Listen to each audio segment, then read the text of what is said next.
Learning English with Hal, Time Vocabulary. Introduction. Sound of soft music?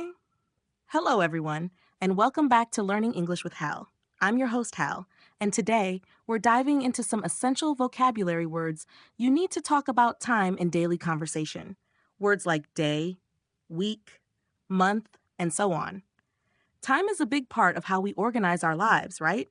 We ask questions like, what day is it today? Or, what month is your birthday?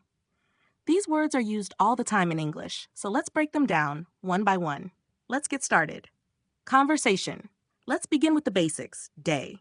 A day is 24 hours. We use this word in so many ways. For example, what day is it today? Or if someone asks you about your plans, you might say, I'm busy today but free tomorrow. Simple, right? Next up is week. A week is 7 days. We have weekdays like Monday to Friday, and the weekend, which is Saturday and Sunday.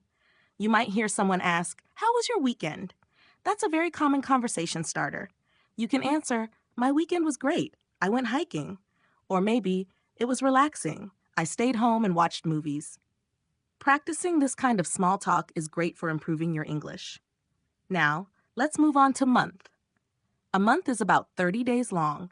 There are 12 months in a year, and each month has a different number of days. For example, January has 31 days, while February is usually 28 days, except for leap years. You can use month when talking about events. For example, my birthday is next month, or we're going on vacation in 2 months. Speaking of year, a year is 12 months. You might say something like, this year has gone by so fast, or next year, I want to learn a new language. A useful tip, when talking about age, we say, I'm 25 years old. Notice how we use the plural form years after a number. Let's go bigger, a decade. A decade is 10 years. So if someone says, I haven't seen him in a decade, they mean 10 years. Similarly, a century is 100 years, and a millennium is 1,000 years. These words are great for talking about long periods of time, like history. You might hear the 21st century, which means the years from 2000 to 2099. Or, the pyramids were built thousands of years ago. That's almost 4 millennia.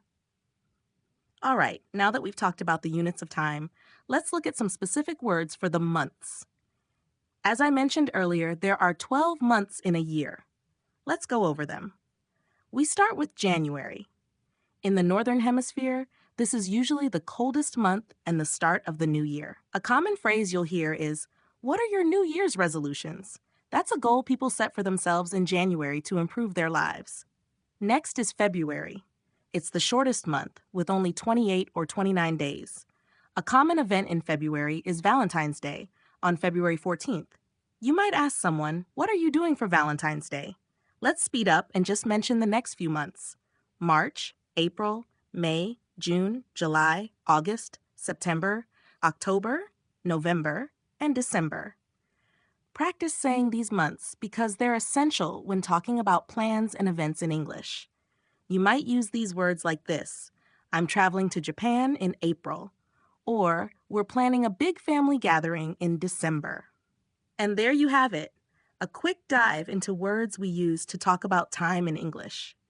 These words are essential for daily conversation, whether you're making plans, talking about events, or even discussing history. Remember, the more you practice, the easier it gets to use them naturally.